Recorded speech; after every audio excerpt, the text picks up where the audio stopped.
Waalaikumsalam, Bida. Ya, bagaimana kabarnya hari ini Pak Nahar? Alhamdulillah baik, Bida. Oke Pak Nahar, sesuai rencana kemarin, jenengan nanti akan melaksanakan kegiatan kunjung bersama Fitri, nggih? Nah, kegiatan jenengan nanti akan saya nilai sesuai dengan rubrik penilaian. Nah, saya ingin menanyakan beberapa pertanyaan Pak Nahar. Nah, yang pertama, apa yang ingin dikembangkan Pak Nahar dalam kegiatan kucing nanti?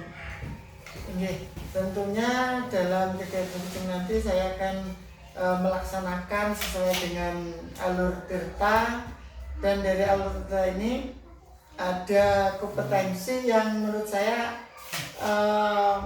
masih kurang menguasai seperti itu. Itu terutama pada kompetensi identifikasi masalah. Oke, ya Pak Nahar. Menurut panjenengan kompetensi mana yang secara spesifik tadi sudah dijelaskan kan? Yang lebih spesifik lagi yang ingin jenengan observasi yang bagian mana?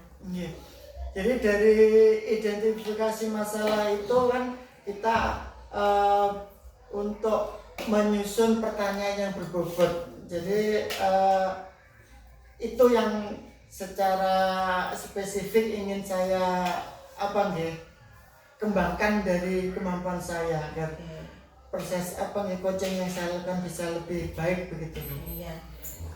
Selanjutnya indikator ketercapaian dari tujuan pengembangan yang ingin dicapai Pak Nahar tentang apa? Tentunya adalah keberhasilan dalam percakapan yang saya laksanakan dengan coach. Jadi ketika coach tersebut sudah bisa menemukan solusi dan solusi yang berasal dari dirinya sendiri, bukan solusi dari saya, yaitu solusi si kuci bisa memunculkan potensinya dirinya sendiri lah. Itu adalah saya adalah keberhasilan yang ingin saya capai di situ. Oke, silakan Pak Nahar melakukan kegiatan kucingnya bersama Bu Fitri, dan saya akan tetap mengamati melalui kegiatan supervisi nanti.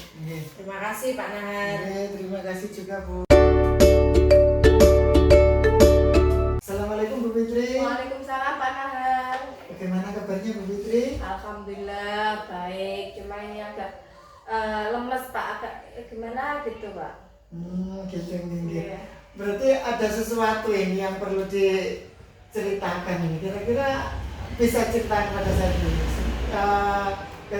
Di dalam kesempatan kita bercakap ini mungkin secara santai gitu, Bu Fitri bisa mengungkapkan apa yang betul dirasakan gitu. Iya Pak, sebenarnya lemes kenapa? Itu kan gini Pak. Saya itu kan ngajar kelas 1. Nah kebetulan di kelas 1 ini dapat 8 siswa. Dari 8 siswa itu 6-nya adalah PDBK, jadi anak berkebutuhan khusus. Nah karena sebagian besar dari PDBK-nya itu adalah lebih ke hiperaktif, sehingga untuk mengkondisikan siswa di kelas itu saya harus dengan tenaga ekstra dan pikiran ekstra, seperti itu Bapak. Ya, luar biasa sekali Bu Fitri. Dari cerita Bu Fitri ini saya sudah bisa membayangkan betapa lelahnya karena membutuhkan tenaga yang ekstra. Mungkin dari hal yang Bu Fitri alami ini Bu Fitri, kalau skala 1 sampai 10 kira-kira saat ini kondisi Bu Fitri itu dalam skala berapa? Saat ini saya di kondisi ya mungkin 4 sampai 5 Pak. 4 sampai 5 benar-benar masih kalau orang itu terpuruk gitu Bu. Nah, mungkin Bu Fitri perlu bangkit untuk mencapai skala ideal. Kalau Bu Fitri sebagai wali kelas untuk mengondisikan siswa Bu Fitri yang seperti Bu Fitri katakan tadi, kira-kira kondisi skala ideal itu skala berapa Bu? Bu Fitri. Okay. Kalau saya itu sebenarnya tidak muluk-muluk, tidak harus 10 Pak. Sebenarnya bagi saya sudah di skala 8 itu sudah sangat luar biasa Pak, skala 8 itu. Tentunya dari skala 4 menuju skala 8 itu memerlukan perjuangan yang tidak mudah Bu. Nah, tapi jenengan tentunya untuk mencapai skala 8 atau target jenengan, pastinya jenengan punya apa nggih, potensi atau kekuatan yang dari ide jenengan sendiri yang kira-kira bisa jenengan terapkan untuk rencana itu begitu. Iya Bapak, sebenarnya harapan saya itu kan anak itu setidaknya pada waktu pembelajaran itu bisa dikondisikan, jadi tidak lari-lari kemana-mana seperti itu Pak.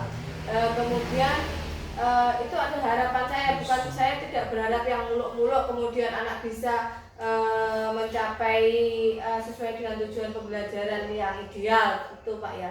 Tapi mungkin kalau untuk dua anak yang tipikal itu sesuai dengan yang ideal. Tapi kalau untuk anak ABK tersebut setidaknya mereka sudah diam, motoriknya sudah berkembang karena memang dari 6 itu yang 2 itu motoriknya belum berkembang Pak. Ya, seperti itu Bu Tinggi. Mungkin dari identifikasi Bu Fitri ke apa nih berita tinggi, kira-kira ke depan nggih strategi seperti apa yang bisa Bu Fitri terapkan untuk mengondisikan hal tersebut?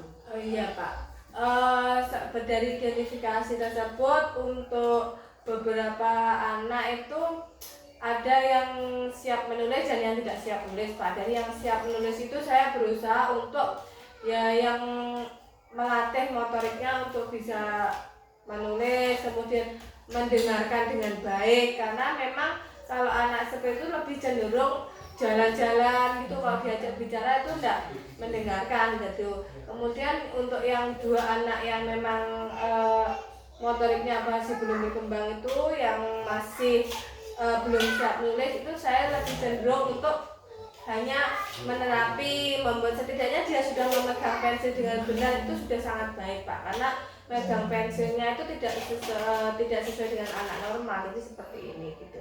Jadi cenderungnya coret-coret gitu. Jadi saya hanya melatih untuk bagaimana dia memegang alat tulis dengan benar. Oke, luar biasa sekali Bu Fitri. Saya bisa membayangkan ketika Bu Fitri menerapkan strategi tersebut, gimana ya, pasti sangat luar biasa, benar-benar memang membutuhkan tenaga ekstra begitu ya.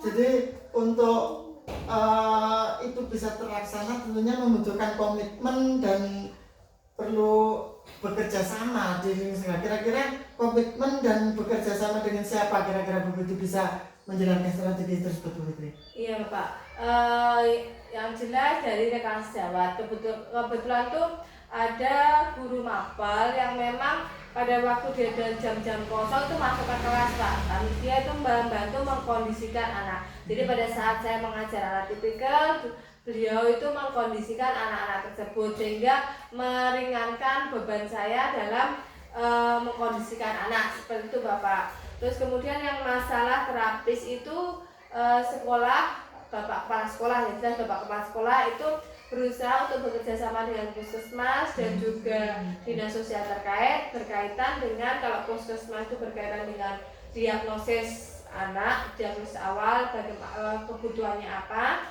Kemudian kalau untuk dinas sosial itu adalah karena di dinas sosial itu ada program terapis. Jadi bekerja sama dengan dinas sosial untuk menerapi anak-anak tersebut sesuai dengan kebutuhannya masing-masing. Seperti itu Pak. Iya. Luar biasa Bu Fitri. Jadi bisa saya simpulkan atau saya tangkap dari apa yang Bu Fitri ceritakan tadi itu, kalau tadi Bu Fitri merasa kerepotan kemudian tadi Bu Fitri sudah punya ide atau gambaran untuk melakukan strategi sesuai kebutuhan siswa masing-masing Bu Fitri. Dan juga berkolaborasi dengan rekan sejawat, terutama Bapak Kepala Sekolah tadi, juga ada rencana bekerja sama dengan dinas sosial dan puskesmas juga. Ya, semoga itu bisa terlaksana. Tentunya untuk menerapkan itu pasti membutuhkan komitmen Bu Fitri ya. Dan saya berharap itu dapat dilaksanakan dengan baik dan Bu Fitri semangat lagi. Ya, Pak, selalu semangat Pak. Iya, iya.